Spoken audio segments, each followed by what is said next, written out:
Okay. So Jonathan and Simon, you guys ready to go? Yeah, all ready to go. Okay, sounds good. So I'll share my screen. So hopefully you can see that. Yep, that looks good. And I will put the spotlight on both of you guys, so don't get blinded.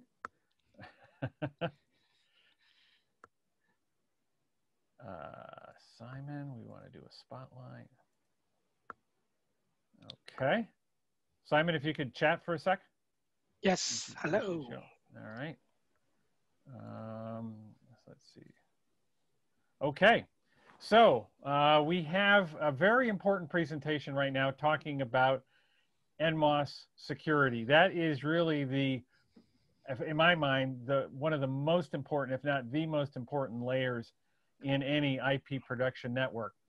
So joining us today, we have Jonathan Thorpe, who's the principal engineer, and Simon Lowe, who is a software engineering consultant, both with Sony. And they will be taking us through their presentation on implementing the security in NMOS systems. And I like their title, Underpinning the Pyramid. Thank you. Take it away. Thanks, Wes. Hi, yeah, Jonathan here from Sony, and welcome everyone to this presentation on security in NMOS systems. Let's make sure I got focus on the presentation so I can move forward a slide. Okay. Okay, so as the broadcast world is moving from HD-SDI to the world of network technologies, this is presenting a whole bunch of new challenges, one of which is network security. So in this presentation, we aim to introduce security technologies, recap on NMOS, describe in some detail NMOS IS-10 authorization protocol, and briefly describe transport security. So to illustrate the importance of security, here we see the EBU Technology Pyramid. And this is showing the minimum user requirements to build and manage an IP-based media facility and represents the facility's full stack. The EBU have highlighted security as important but rarely available. So this is where NMOS IS-10 comes in, as it fulfills the security requirements at the bottom of the pyramid in accordance with AMWA's best current practice requirement BCP 003. And here we have a quote from the EBU Media Cyber Security Group saying, bringing more IT technology into the broadcasting domain has created new opportunities for media production and distribution, but it has also opened broadcast companies to new security threats. Media companies are increasingly targeted in massive security attacks. So you might think the solution to network security is to air gap your network. But by doing this, you would miss out on some of the potential benefits of having a network production system. So connection to the public internet has many benefits. They include enabling remote production, remote video contribution, and distributed production. All benefits which have been brought sharply into focus by the current pandemic. Okay, so this section will give an overview of authentication and authorization. It'll introduce OAuth 2 and give an overview of NMOS security. So it'll include a kind of high-level walkthrough of the ideas behind NMOS authorization, and then Simon will follow that up with a much more kind of in-depth technical discussion. So often authentication and authorization are terms that are used interchangeably as synonymous terms. However, they are different.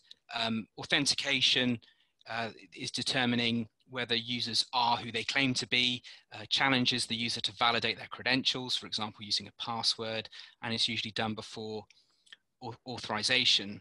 Authorization, that determines what users can and cannot access. It verifies whether access is allowed through policies and rules, and it's usually done after successful authentication. The technology used in NMOS IS-10 for authentication and authorization is called OAuth 2. It's an industry standard protocol for authentication. It was originally developed for use in web applications. So OAuth 2, it's a way of protecting secure resources while providing a means for client applications to access them. So first I'm going to give a brief overview of the terminology, and typically this is the end user. The user agent is used by the resource owner to interact with the client, for example, a web browser. The client is the application requesting access to the protected resource on behalf of the resource owner. The authorization server authenticates the resource owner and issues access tokens after getting proper authorization. And the resource server hosts the protected resources. This is the API we want to access using the access token. So the question you'll be asking is, why don't you simply use the user credentials to access the resource server directly? And the answer is, not surprisingly, because of security. This model means that the authorization server is the only part of the system that knows anything about user credentials. We don't have a proliferation of credentials databases around our system. So it means that the attack surface for stealing user credentials is minimized. And in addition, the access tokens are time limited. So if someone were to steal an access token, it would only have limited life before it expired. So there's kind of extra security in that. So let's add some detail by going through the authorization code flow.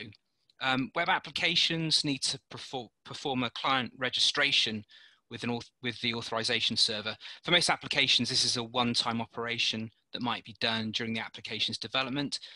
Some client details, including a redirect URI, are registered with the authorizing server. The redirect URI is a web page on the web application, which is where the user will be directed after successful authentication, but we'll come on to that in a moment. In return, the authorization server supplies a client ID and a client secret. So you can kind of think of the client ID as sort of the web application's username and the client secret as kind of its password, in as much as you want the client secret to be just that. You want it to be secret. And the motivation behind this protocol is that the application server never sees the client credentials, only the authorization server sees them. And the user agent never sees the client secret. This is kept secret between the client backend and the authorization server. Okay, so we browse to our web application. We want to log in, so we click on the login button, and that redirects us to the authorization server. When we submit our user credentials, we're doing it directly into the authorization server.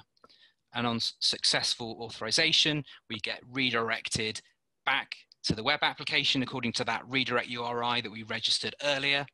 And included in that redirect URI is a parameter which contains an authorization code. The application server then exchanges the authorization code and client secret for an access token, and then that access token can be used to access the resource server. So you might ask here, why do we have this final step of exchanging the authorization code for an access token? Why not just return the access token as a parameter in the redirect URI in the first place? And the answer, you'll have guessed it, it's kind of security. So passing the authorization code as a URL parameter is actually quite insecure. It will be stored unencrypted in the browser history for a start. And if you have synchronization set up between browsers, it will be copied to a third-party server. And so for this reason, the authorization code is actually quite easy to steal, and so it's useless on its own. You have to combine it with the client secret in order to get that access token. Okay, now we'll just give a brief overview of the network media open specifications, which have been developed by the Advanced Media Workflow Association. As many of you know, NMOS has been developed for use in IP-based infrastructures to provide a control and management layer, in addition to the transport layer provided by SMPTE ST2110. The goal is to provide a means for straightforward interoperability between products from a wide range of manufacturers, in order that end users and service providers can build best-of-breed systems. The move from HDSDI to network technologies is more than simply replacing one type of cable with another, though. As we've heard over the last few days, facilities can move towards dematerialized infrastructure, which is, I guess, a fancy way of saying moving to the cloud, with all the benefits that entails of benefits of reduced cost, increased flexibility, and making advanced workflows possible, such as remote and distributed production. There you go, there's the cloud there. As part of the, well, a large part actually of the NMOS specifications are the interface specifications. And I'm not going to cover all of these, but I will say a little bit more about the discovery and registration API, the device connection management API, and the authorization specification. So the discovery and registration API is used to register devices on our broadcast network. So this is a simple case of devices making themselves known to the NMOS registry.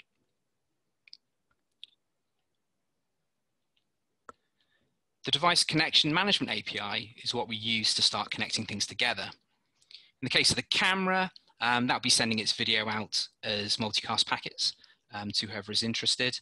And in this example, the broadcast controller initiates a connection from the camera to the monitor to set up a flow of video. Okay, so with IS-10, we can wrap both of those registration and connection actions with authorization. So now the camera needs to authenticate with the authorization server in exchange for a token.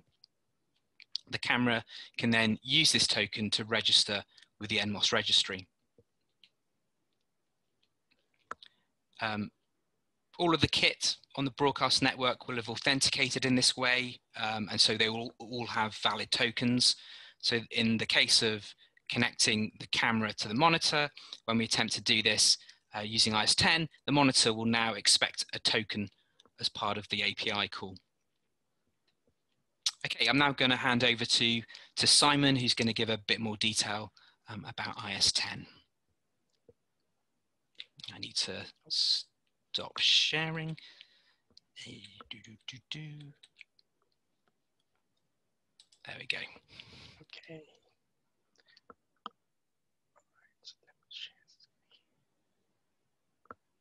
Hi, Simon. We're not hearing Hello. you. Oh, sorry. Can you hear me now we can. All right. Right. Let me share the screen first.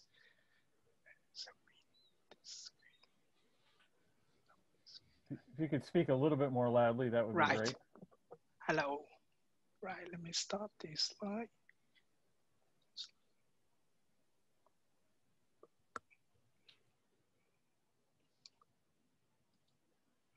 Okay. Can you see that? Can everybody see that? Yeah. Right. Okay. Right. Thank you, Jonathan. Good morning, good afternoon, good evening to everybody. My name is Simon. I was working for Sony Europe as a software engineer consultant. And now, time to get in a bit further into how IS-10 could be used in real life. Let's start with the OAuth flow. OAuth flow is made of visible steps to grant consent, as well as some invisible steps where the two services are agreed on a secure way to exchange information. In NMOS, we are using the most common OAuth 2 flow, which is known as the OAuth authorization code flow. Before jumping into the flow, let's start with some of the basic OAuth terminology. There are a number of key players used in OAuth framework. The resource owner, who has the right to authorize the client to get access of the ISO 4 and ISO 5 endpoints, such as the broadcast controller operator. The resource servers who are supporting the ISO 4 and ISO 5 endpoint, such as NMOS node. Things like camera, monitor, multi-viewer, who are supporting the node query and the Crosspoint connection. And also the NMOS registry, who is supporting the node registration and registry query. The clients who are accessing the IS4 and IS5 endpoint, such as the broadcast controller, to query NMOS registry and making Crosspoint on the NMOS nodes. And the NMOS node who are required to register to the NMOS registry. The authorization server, which act like an access token factory, It produces the access token for the authorized clients. It enables authorized clients to act on behalf of the resource owner for accessing the resource server API.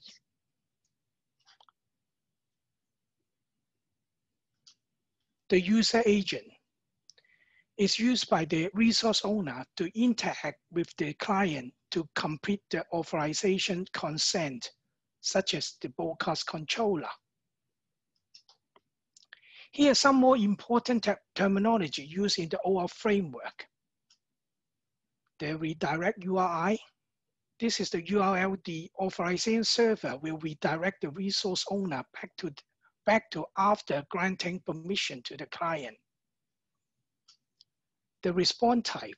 It is the type of the information the client expects to receive. For IS-10, the response type of code is expected.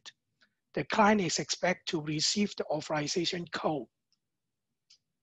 The scope, they're the permission the client wants to have. There are 4 types of scope for IS-10. They are registration, query, and node for IS-4, and connection for IS-5. Registration scope is used when NMOS node wants to register to the NMOS registry. Query scope is used when a service wants to query the NMOS registry for all the registered NMOS nodes. Node scope is used when a service wants to query the NMOS node. And finally, the connection scope is used when a service wants to make Crosspoint on the NMOS nodes. The consent, the authorization takes the scope this client is requesting, verify with the resource owner whether they want to give the client permission. The client ID. This ID is used to identify the client with the authorization server, and there also the client secret. This is the secret password only the client and the authorization server know. This allows them to safely share information privately. The authorization code. This is the short-lived temporary code that the authorization server sends back to the client. Then the client privately sends the authorization code and the client secret to the authorization server to exchange for the access token.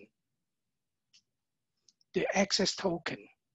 It is the key the client to use to communicate with the resource server.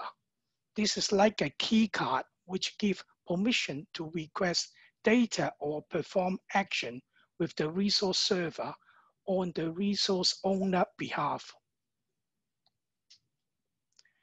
In the following slide, we're going to walk through the workflows on how IS-10 are used in the real system or real life. They are client registration of NMOS node, grant ISO4 registration API access to NMOS node, register NMOS node using ISO4 registration API, making Crosspoint using ISO5 connection API, and finally with the big picture of IS-10 authorization.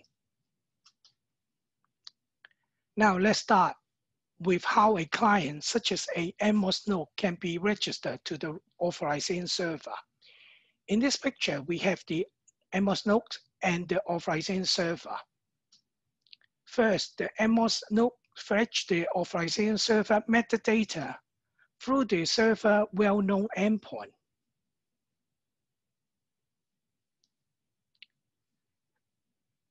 By doing so, the authorization server returns the server metadata, which contain all the authorization server supported endpoint and its supported feature, such as the supported grant type, the supported scopes, and many other useful information.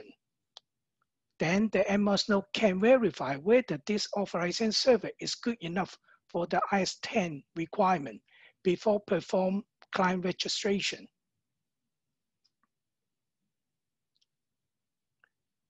If all go well, Time for client registration.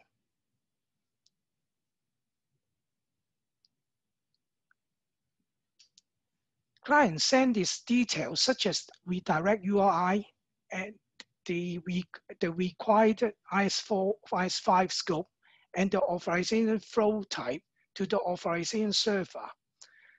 Authorization server then verify the client detail to ensure the client has provided all the essential information before performing the client registration. Once client is successfully registered, server will return the client metadata, which now has the client ID, client secret, and all the others client registration detail in it.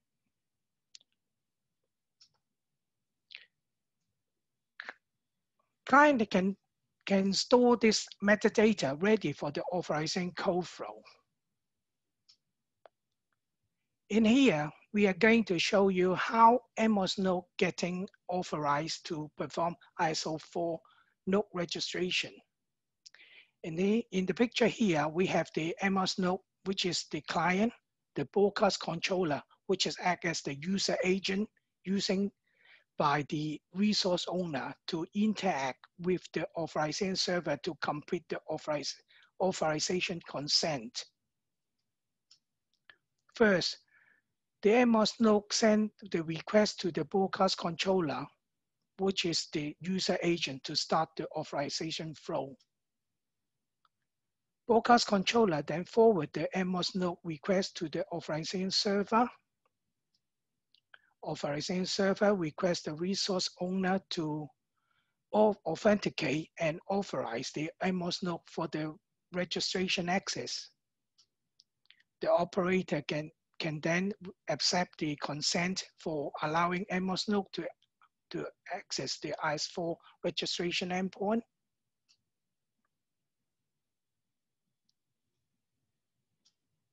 The authorization server will then using the redirect URI, which was previously registered with the authorization server, to return the authorization code, which is one of temporary code back to the NMOS node. NMOS node is now ready to exchange the authorization code for the ISO 4 registration access token. The NMOS node sends its client ID, client secret, and the authorization code to the authorization server to exchange for the ISO 4 registration access token. Authorization server then verify the client ID, client secret, and the authorization code. If all good, ISO 4 registration access token is returned to the NMOS node. The NMOS node is now ready to perform ISO 4 node registration to the NMOS registry and install it. Now, the NMOS node has the ISO 4 registration access token ready. Let's begin with the NMOS registry, which has already obtained the public key from the authorization server. Having the authorization server public key in the NMOS registry, which allow the registry to perform local access token validation. This reduces the round trip to the authorization server for remote access token validation. The NMOS node sends the registration request with the access token to the registry. Registry verify the access token with the public key. If all good, registration is allowed, and NMOS node is successfully registered to the registry. Otherwise, registration will be rejected.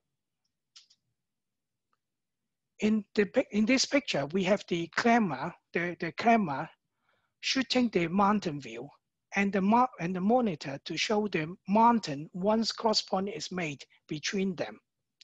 Both camera and monitor are the resource servers. The broadcast controller acting as the client and the user agent, the NMOS registry, which has all the NMOS node registered. We are going to show you how the broadcast controller making crosspoint use IS-10 on top of IS-4 and 5. First, the broadcast controller get authorized for the IS4 query and IS5 connection access. Next, the broadcast controller query the NMOS registry for all the registered NMOS nodes using the ISO4 query access token. Now, the broadcast controller has all the information of the NMOS node.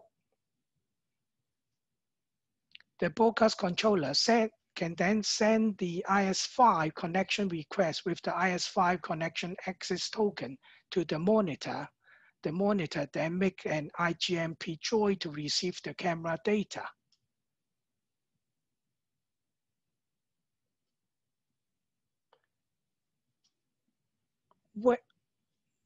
The monitor also then send the update Crosspoint status back to the NMOS registry using the ISO4 registration request with the registration access token. And in the final step, the NMOS registry notified the broadcast controller with the updated Crosspoint status, which allow it to be presenting it on its own user interface. Finally, here's the big picture on how IS-10 is working inside the studio. This is done by combining the user right and the required scopes.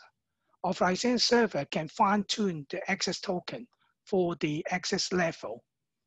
If authorization server is supporting OpenID Connect, which is an extension of OAuth tool, client could also obtain the user profile through the user information endpoint, such as username, user role, but still not the user credential.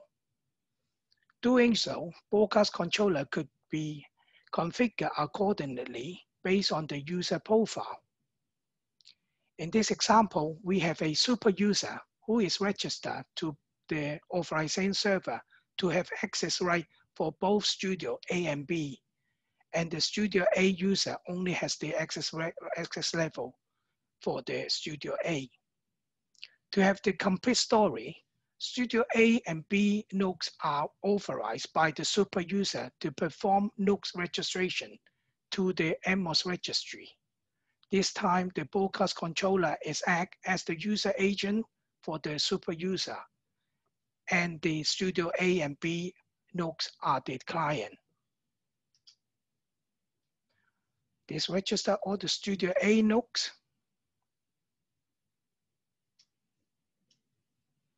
And the Studio B nodes. Now all nodes are registered to the NMOS registry. When making cross-point connection, broadcast controller is now act as the client and the user agent. The Studio user is authorized the broadcast controller to make the cross-point. In this case, the super user has the full access on both Studio for making crosspoint. Crosspoint are successful make on both Studio. Now look at Studio A user who has only had the access right for the Studio A, and connection make on Studio B will be rejected. So now it's doing a crosspoint on Studio B, and it's been rejected because of the invalid token. And now we can crosspoint, and this time we can crosspoint on Studio A is success. Hopefully, this has given you a good idea on how IS-10 could be used in real life. Next, we are going to give you a brief introduction of transport security. Simon? Yes. We're pretty close to the end of your time slot. How much longer do you have? 1 minute. Oh, perfect. Jonathan need to talk about it. So can Jonathan switch back on? Sorry, Jonathan, I'm here. Yeah, so just a very short word. This would be literally 1 minute. Transport layer security. Do you want to advance the slide actually, Simon, to the next one? There you go. Transport layer security is made possible by digital certificates for encrypting and signing digital information. And so digital certificates are underwriting all the security in the NMOS protocols. And so certificate management within the broadcast network is very important. And ways of installing and refreshing certificates has been defined and proved, but we don't have time to go into it. So I was just going to say that if you want to find out more about it, it's covered in the NMOS best current practice, BCP 003, specifically 00301 for best practices for transport layer security, and 00303 for best practices for digital certificate provisioning. And yeah, so thanks very much for your time, and that's us, and we'll see you in the presenters room if you have any questions.